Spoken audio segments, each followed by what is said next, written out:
प्यारे विद्यार्थी मित्रों, मंगलूर विश्वविद्यालय के पाठ्यक्रम के अंतर्गत द्वितीय बीएससी तृतीय सेमेस्टर हिंदी कक्षा में आपका स्वागत है। मैं नागभूषण एचजी सह प्राध्यापक आपके सम्मुख अमरकांत की कहानी हत्यारे को लेकर प्रस्तुत हूँ। आइए अब हम हत्यारे कहानी पढ़ेंगे। क्वार की एक शाम को पान की एक दुकान पर दो युवक मिले। आकाश साफ, नील और खुशनुमा था और हवा आने वाले मौसम की स्मृति में चंचल। एक युवक गोरे रंग का, लंबा, तगड़ा और बहुत सुंदर था। यद्यपि उसकी आंखें छोटी छोटी थीं। वह सफ़ेद कमीज और आधुनिक फैशन की एक ऐसी तंग पैंट पहने था जिसको फाड़कर उसके बड़े बड़े और सुडौल चूतड़ बाहर निकलना चाहते थे। पैरों में जूते थे किंतु मोजे नहीं थे और बाल उल्टे फिरे थे। दूसरा युवक सांवला, टिगना और तंदुरुस्त था। उसकी दाढ़ी मूंछ अपने साथी की तरह ही सफाशट थी। पोशाक भी उसी ढंग की थी किंतु सिर पर कश्मीरी टोपी थी। पैर का रंग चॉकलेटी न होकर भूरा था और कमीज की दो बटनें खुली होने के कारण बनियन साफ दिखाई दे रही थी। Hello dear. Hello son. गोरा पास आकर खड़ा हो गया। इतना लेट क्यों बेटे? भाई बोर हो गए। कोई खास बात? यही नेहरू है यार, आज उसका एक और पत्र मिला है। ऐसी सावले की आंखों और होंठों के कोरों में हास्य की हल्की सिकुड़ने पैदा होकर विलीन हो गई। हाँ डियर, ये आदमी मुझको परेशान कर रहा है। मैंने बार बार कहा कि भाई मेरे, भारत की प्राइम मिनिस्ट्री किसी दूसरे व्यक्ति को दो, मेरे पास बड़े बड़े काम हैं, लेकिन मानता ही नहीं। क्या कहता है? वही पुराना राग। इस बार लिखा है, अब मैं थक गया हूँ। गांधी जी देश का जो भार मुझे सौंप गए उसको मैं आपके मजबूत कंधों पर रखना चाहता हूँ। इस अभागे देश में आज आपसे काबिल और समझदार दूसरा कोई भी नहीं है। दो लट्टू तेजी से नाचकर सासा गिर गए हों, इस तरह वे क्षण हंसकर गंभीर हो गए। और भी तो नेता हैं? सावले ने पूछा। नेहरू देश के और सभी नेताओं को निकम्मा और बातूनी समझता है। तुमको तो मालूम है ना, लास्ट टाइम जब मैं दिल्ली गया था तो नेहरू ने अशोक होटल में आकर मुझसे मुलाकात की थी। नहीं, तुम हरामी की औलाद हो, कोई बात बताते भी तो नहीं। सांवले की आंखें बटन की तरह चमकने लगी। नेहरू हाथ पकड़कर रोने लगा। बोला, आज देश भारी संकट से गुजर रहा है। सभी नेता और मंत्री बेईमान और संकीर्ण विचारों के हैं। जो ईमानदार हैं उनके पास अपना दिमाग नहीं। मेरी लीडरशिप भी कमज़ोर है। मेरे अफसर मुझको धोखा देते हैं। जनता की भलाई के लिए मैंने 5 साला योजनाएं शुरू की, लेकिन ब्लॉकों के सरकारी कर्मचारी अपने घरों को भरने में लगे हैं। मैं जानता हूं कि सारे देश में कुछ लोग लूट खसोट मचाए हुए हैं, लेकिन मैं उनके खिलाफ कोई कार्रवाई नहीं कर सकता। अरे किसी से कहना मत साले, उसने अंत में कहा। देश को आज केवल आपका ही सहारा है। आप ही पूंजीपतियों, मंत्रियों और अफसरों के षड्यंत्र को खत्म करके समाजवाद कायम कर सकते हैं। अब तुम क्या सोच रहे हो? ऐसे छोटे मोटे काम माँ बदौलत नहीं करते यार। तुमको देश की खातिर कुछ तो झुकना ही चाहिए। नहीं बे, मैं सिद्धांतों का आदमी हूँ। नेहरू को ट्रंकाल करके आ रहा हूँ, इसलिए तो देर हुई। अच्छा हाँ, मैंने साफ साफ कह दिया भैया, देश की प्राइम मिनिस्ट्री मुझे मंजूर नहीं। मेरे सामने बहुत बड़े बड़े सवाल हैं। सबसे पहले तो मुझे विश्व शांति कायम करनी है। दोनों दांत खोलकर हंसने लगे। तुम्हारा सोचना एक तरह से ठीक ही है। हाँ, मुझको भी एक मामूली सी बात याद आ गई। कल मुझको भी अमेरिका के प्रेसिडेंट केनेडी का एक तार मिला था। क्या लिखता है? गोरे की आंखें सिकुड़ गई। मुझको अमेरिका बुला रहा है। उसे लिखा है, आप जैसा साहसी व्यक्ति आज संसार में कोई दूसरा नहीं। आप आ जाएंगे तो अमेरिका निश्चित रूप से रूस को युद्ध में हरा देगा। तुमने कोई जवाब दिया? मैंने भी कबूल कर दिया कि मैं राष्ट्रीय विचारों का युवक हूँ और इस घोर संकट के समय किसी भी हालत में अपने देश को छोड़कर किसी दूसरी जगह नहीं जा सकता। अच्छा किया। वैसे वह शख्स है बहुत सीधा साधा, मेरी तो बड़ी इज्जत करता है।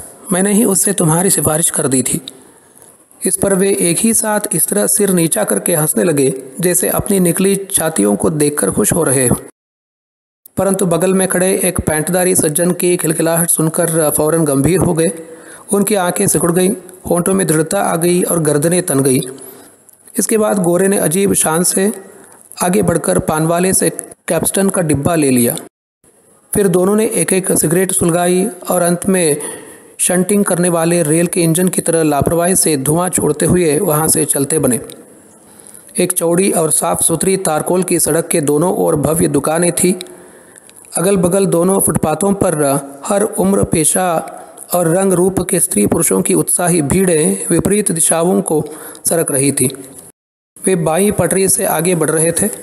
उनके कूल्हे खूब मटक रहे थे। उनके हाथ कुछ फैल कर इस तरह आगे पीछे हो रहे थे जैसे वे खड़े होकर तैर रहे हों। वे अक्सर अपने दाएं और बाएं अत्यधिक नाराज़ी से घूरते थे। एक बार जब भड़कीले वस्त्रों से सज्जित कुछ छात्राओं का एक दल सुगंध उड़ाता हुआ बगल से गुजरा तो उन्होंने होंठ सिकोड़ कर चुंबन की आवाज़ें पैदा की। जब वे बाजार के दूसरे छोर पर पहुंच गए तो उन्होंने सरदार की दुकान के सामने खड़े होकर बादाम का शरबत पिया। बनारसी पान वाले के यहाँ जाकर 4-4 बीड़े मगही पान खाए और अंत में बाईं पटरी से वापस लौटने लगे। उस लौंडिया को पहचान रहे हो? नहीं। सावले ने पीछे घूमकर एक दुबली पतली लड़की को जाते हुए देखा। तुम साले गधे हो। जब मैं प्रधानमंत्री बनूंगा तो तुमको सेक्रेटेरिएट का भंगी बनाऊंगा। बेटे, यह है Chandra Sinha, MA English top करके अब रिसर्च कर रही है। वह मुझको अपना पति मान चुकी है। या पुत्र? मजाक नहीं डियर, कई बार चरण पकड़कर रो चुकी है। लेकिन तुम तो जानती ही हो मैं बाल ब्रह्मचारी रहने की प्रतिज्ञा कर चुका हूँ। तुम्हारे बाप भी तो बाल ब्रह्मचारी थे। दोनों के मुंह कानों तक फैल गए। यार, तुम हर बात को नॉन सीरियस बना देते हो। मैं देश की कोटि कोटि जनता के कल्याण के लिए अपील करता हूँ कि तुम गंभीर बनो और अनुशासन में रहो। अच्छा फरमाइए हुजूर शाहशाह हरामी उल मुल्क। तो हे अर्जुन सुनो, एक रोज़ प्रोफेसर दीक्षित मेरे पास आकर गिड़गिड़ाने लगे। इंग्लिश डिपार्टमेंट के हेड? हाँ बे, और कौन प्रोफेसर दीक्षित हैं इस अखिल विश्व में? गलती हुई सरकार। आते ही हाथ जोड़कर बोले, इस संसार में आप ही मेरी मदद कर सकते हैं। चंद्रा सिन्हा के बिना मैं एक क्षण भी नहीं रह सकता। वह मामूली स्टूडेंट थी, लेकिन मैंने ही इसको टॉप कराया। मैंने उससे कई बार कहा है कि तुमको 2 वर्ष में ही डॉक्टरेट दिला दूंगा। मैंने हर दर्जे के लिए पाठ्यपुस्तकें और कुंजियाँ लिखकर जो लाखों रुपये कमाए हैं उनको चंद्रा के चरणों पर न्यौछावर करने को तैयार हूँ। लेकिन वह तो मेरी ओर देखती भी नहीं। वह अपने ही नाम की माला जपती रहती है। आप समझा देंगे तो कहना मान जाएगी। तुम तो बेटा फिर डरे होगे। तुम्हारा एक पीरियड वो लेता जो है। सारा देश जिसकी पूजा करता है वह उस विद्या से डरेगा? मैंने डांट कर उससे पूछा, बच्चों पाठ्यपुस्तकों का रोब तो बहुत दिखाते हो, लेकिन क्या तुम इससे इनकार कर सकते हो कि तुम्हारी सभी पुस्तकें तुम्हारे शिष्यों की लिखी हुई है? फिर क्या पुलिस? बोलता क्या? थर थर काँपने लगा। मेरे चरण पकड़कर प्रार्थना करने लगा कि मैं ये बात किसी से न कहूँ। मैंने कड़क कर उत्तर दिया, मैं जानता हूँ कि तुम बड़े बड़े अफसरों और मंत्रियों की चापलूसी करते हो। तुमने अनगिनत लड़कियों की ज़िंदगी इसी तरह चौपट की है। चंद्रा सती साध्वी नारी है। अगर आइंदा तुमने उसको बुरी नज़र से देखा तो मुझे बाध्य होकर देश की शिक्षा पद्धति में आमूल परिवर्तन करना पड़ेगा। सहसा एक बुक स्टॉल ने उनका ध्यान आकर्षित किया, जिसके सामने एक जवान, गोरी और सुंदर महिला खड़ी थी। उसका जूड़ा सर्प की कुंडली की तरह पीछे बंधा था और उसके पुष्ट शरीर पर गेरुए रंग की एक रेशमी साड़ी सयत्न लापरवाही के साथ लिपटी थी, जिससे वह कोई बौद्ध भिक्षुणी की तरह दिखाई दे रही थी। वह ईव्स वीकली को ध्यानपूर्वक उलट पुलट कर देख रही थी, परंतु उसके मुख पर इस आशा का भाव था कि लोग उसको अत्यधिक आधुनिक और प्रबुद्ध समझे। वे भी मुंह से धीरे धीरे सीटी की आवाज़ निकालते हुए निकट आकर खड़े हो गए और कुछ पत्र पत्रिकाओं को उलटने पुलटने लगे। उन्होंने बारी बारी से Rekha, Gori, Reader's Digest, Illustrated Weekly, Life, Manohar Kahaniyan, film fair, जासूस महल आदि पत्रिकाएं देखी। बीच बीच में वे उस महिला को घूरते जाते थे और कोई बात करके जोर से हंस पड़ते थे। यार लास्की भी अजीब आदमी था, गोरे ने कहा। क्यों? तुम जो जानते ही हो कि ग्रामर ऑफ पॉलिटिक्स लिखने के पहले तो वह मुझसे मिलने आया था। कुछ कुछ याद आ रहा है। सांवला महिला की ओर तिरछी दृष्टि से देखकर जोर से हंस पड़ा। वह एक रात को चुपके से मेरे घर पहुंचा, गिड़गिड़ाकर बोला, जब तक आप मदद न करेंगे तो मेरी किताब लिखी नहीं जाएगी। मुझे दया आ गई कि आदमी शरीफ है और इसके लिए कुछ कर देना चाहिए। मैंने कहा, भाई मेरे पास इतना समय तो नहीं कि तुम्हारे लिए पूरी पुस्तक लिख दूँ। हाँ, रोज़ मैं रात को 2 घंटे बोल दूँगा और तुम नोट कर लेना। तैयार हुआ? अरे बड़ा खुश हुआ। मैंने 10 दिन में ही पूरी किताब डिक्टेट करा दी। वह कहने लगा कि पुस्तक के असली लेखक आप ही हैं और उस पर आपका ही नाम जाना चाहिए। लेकिन मैंने जवाब दिया कि मैं सत्य और अहिंसा के देश का रहने वाला हूँ और मेरी सेवाएं सदा निस्वार्थ होती हैं। उस महिला ने शान से गर्दन घुमाकर उनकी ओर घूरती नज़र से देखा। फिर वह ईव्स वीकली खरीदकर उपेक्षा पूर्ण भाव प्रकट करती हुई चली गई। दोनों ने जोर का ठहाका लगाया। फिर सांवला शीघ्र ही गंभीर होकर गुनगुनाने लगा, मुझे पलकों की छाव में रहने दो। उन्होंने बाजार के 2 और चक्कर लगाए। तब तक अंधेरा छा गया था। सभी दुकानें रंग बिरंगी रोशनियों से जगमगाकर रहस्यमय स्वप्न लोक की तरह प्रतीत हो रही थी। वे फिर उसी पान की दुकान पर आकर खड़े हो गए। इस बार सांवले ने सिगरेट खरीदी। डियर, हम काफ़ी विदेश भ्रमण कर चुके, अब हमको प्यारे स्वदेश की भी सूध लेनी चाहिए। गोरा जम्हाई लेकर बोला, हाँ, मेरी भी पवित्र आत्मा स्वदेश के लिए छटपटा रही है। लेट अस गो। कुछ दूर चलकर वे द प्रिंस में घुस गए। काउंटर पर बड़ी बड़ी मूंछों वाला एक अधेड़ व्यक्ति अत्यधिक तटस्थ और विनम्र भाव से बैठा था। उसने झुककर उनको सलाम किया। दाहिनी ओर 4 कैबिन बने हुए थे। पहले में 4 व्यक्ति बैठे हुए थे और जोर जोर से बातें करके ठहाके लगा रहे थे, जिनको देखते ही वे दोनों अत्यधिक गंभीर हो गए और उनके चेहरों पर उच्चता और उपेक्षा के भाव अंकित हो गए। वे अंतिम कैबिन में जाकर बैठ गए। क्या लोगे? गोरे ने पूछा। देश का सामाजिक और नैतिक स्तर ऊंचा करना है, ब्रांडी ही चलने दो। एक अद्धा और साथ में अभी उबले हुए अंडे, गोरे ने ऑर्डर दिया। जब बैरे ने सामान लाकर मेज पर रख दिया तो गोरे ने 2 गिलासों में बराबर बराबर मात्रा में शराब डाली। सांवले ने चुपके से अपने गिलास की कुछ शराब गोरे के गिलास में उंडेल दी और अंत में झेंप कर हंसने लगा। साले तुम कायर हो, गोरा बिगड़ गया।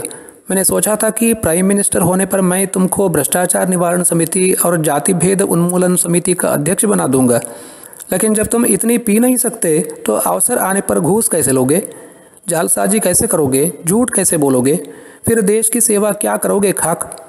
दोनों जोर जोर से ठहाके लगाने लगे। फिर उन्होंने सिगरेट सुलगा ली।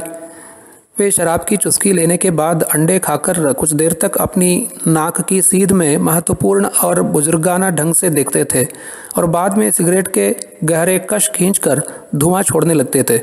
जब वे बाहर निकले तो उनके चेहरे तमतमा रहे थे। फुटपाथों पर की भीड़ें हल्की पड़ गई थी।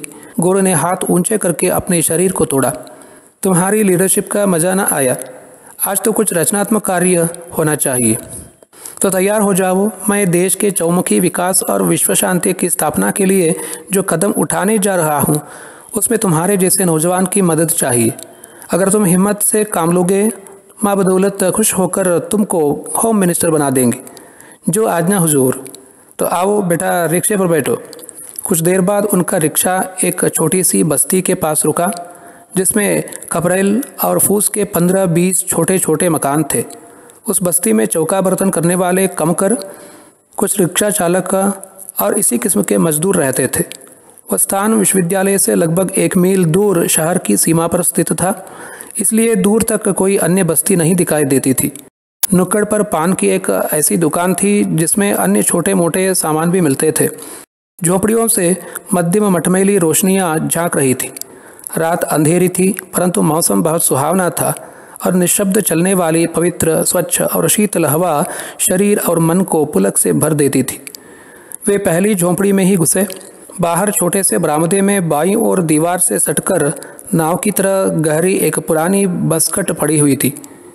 दाहिनी तरफ एक कोने में एक औरत चूल्हे के सामने बैठी खाना बना रही थी। वह चौंक कर खड़ी हो गई, परंतु गोरे को तत्क्षण पहचान कर सज्जनता पूर्वक हंसने भी लगी, जिससे उसके गालों के बीच में गड्ढे पड़ गए। तो उसकी उम्र 24-25 की होगी। रंग करीब करीब काला था, परंतु शरीर मजबूत था और वह देखने में बुरी भी नहीं थी। वह एक मैली कुचैली साड़ी पहने थी और आंचल की अस्त व्यस्तता के कारण उसके उन्नत और पुष्ट उरोज दिखाई दे रहे थे। वह एक सीधी सादी और सरल स्वभाव की स्त्री प्रतीत होती थी। वह दिन के बाद दर्शन दिया। बैठिए, यहाँ बैठकर क्या होगा जी? गोरा हंस पड़ा। तो भीतर चलिए, वह भी हंसने लगी। आज तुम्हारी सेवा में विश्व के एक महान नेता को लाया हूँ। मुझे तो आपकी बात समझ में नहीं आती, कौन है ये? उसने अदा के साथ सांवले की ओर देखा। ये अखिल विश्व लोफर संघ के अध्यक्ष हैं। इनको हर तरह से तुम्हें खुश करना है। मेरे लिए तो सभी बराबर हैं, किसी तरह की शिकायत की बात नहीं मिलेगी। वह फिर हंसने लगी। तुम्हारा दोपा या जानवर कहाँ है? कहीं घास चरने गया होगा। वह खिलखिला पड़ी। तो क्या देर है, कुछ नहीं, दाल चुरती रहेगी। वह सहसा व्यस्त होकर चूल्हे के सामने बैठ गई। उसके होंठ अनजान में ही एक शिष्ट हल्की मुस्कुराहट से फैल गए थे। उसने एक लकड़ी निकालकर आंच धीमी कर दी, बटलोई की दाल को करछुल से चलाया और अंत में आश्वस्त होकर उठ खड़ी हुई। गोरा बाहर बसकट पर बैठा ऊँघता सा रहा। थोड़ी देर बाद औरत तेजी से बाहर आई और बटलोई को चूल्हे पर से उतारकर पुनः कोठरी में चली गई। अब बाहर बैठने की बारी सांवले की थी। इस बीच बरामदे के ताक पर रखी डिबरी की रोशनी किसी बीमार की फीकी मुस्कुराहट की तरह टिमटिमाती रही। 2-2 रुपये हुए ना? बाहर निकलकर गोरे ने हंसकर पूछा। आज तो 4-4 लूँगी। बड़ा परेशान किया है आप लोगों ने। वह आंखें मटकाकर बोली। तुम तो पूंजीपति हो, तुमको किस बात की कमी है? अच्छा 8-8 आना और, लेकिन 10 रुपये का नोट है? रुपये तो मेरे पास नहीं है, पान वाले से भुना लेते हैं। लाइए मैं ले आती हूँ। अरे तुम देश की महान कार्यकर्त्री हो, तुम कहाँ कष्ट करोगी, अभी आते हैं। अच्छी बात है। वह हंसने लगी। वे झोंपड़ी से बाहर निकलकर पान की दुकान की ओर बढ़े। वह औरत बरामदे में खड़ी उनको देख रही थी। साले जूते निकाल कर हाथ में ले लो। गोरे ने दुकान के निकट पहुंचकर फुसफुसाहट के स्वर में कहा। क्यों? सांवला चौंक उठा। मेरे आदेश का चुपचाप पालन कर। आज समय आ गया है कि हमारे नवयुवक बुद्धिमानी, मौलिकता, साहस और कर्मठता से काम ले। मैं पूर्ण अहिंसात्मक तरीके से उनका पथ प्रदर्शन करना चाहता हूँ। दोनों ने झटपट अपने जूते उतारकर अपने हाथों में ले लिए। भाग साले, आर्थिक और सामाजिक क्रांति करने का समय आ गया है। वे सरपट भाग चले। साथ में वही ही हंसते भी जा रहे थे। वह औरत झोंपड़ी से बाहर निकल आई थी और छाती पीट पीट कर विलाप करने लगी। अरे लूट लिया हरामी बच्चों ने, उन पर वज्र गिरे। झोंपड़ियों से कुछ व्यक्ति निकलकर युवकों के पीछे दौड़े। तारकोल की सड़कें जनशून्य थी। दोनों युवक अरबी घोड़ों की तरह दौड़ रहे थे। वे कभी बाएं घूम जाते और कभी दाएं। पीछा करने वालों में से एक फुर्तीबाज व्यक्ति तीर की तरह उनकी ओर बढ़ा जा रहा था। वह समीप आता गया। अब वह समय दूर नहीं था जब वो आगे लपक कर सांवले रंग के युवक को पकड़ लेता जो पीछे पड़ गया था। परंतु सहसा गोरा रुककर एक और खड़ा हो गया। उसने पैंट की जेब में से एक छुरा निकाल कर खोल लिया जो उसके हाथ में चमक उठा। फिर फुर्ती से आगे बढ़कर उसने छुरा उस व्यक्ति के पेट में भोंक दिया जो हाय मार डाला कह के लड़खड़ा कर गिर पड़ा। इसके बाद दोनों फिर तेजी से भाग चले। जब बिजली का खंभा आया तो रोशनी में उनके पसीने से लथपथ ताकतवर शरीर बहुत सुंदर दिखाई देने लगे। फिर वे न मालूम किधर अंधेरे में खो गए। प्यारे विद्यार्थी मित्रों, अब तक आपने अमरकांत द्वारा लिखी कहानी हत्यारे का ध्वनि पाठ सुना। अगली कक्षा में हम इसका विवेचन करेंगे। धन्यवाद।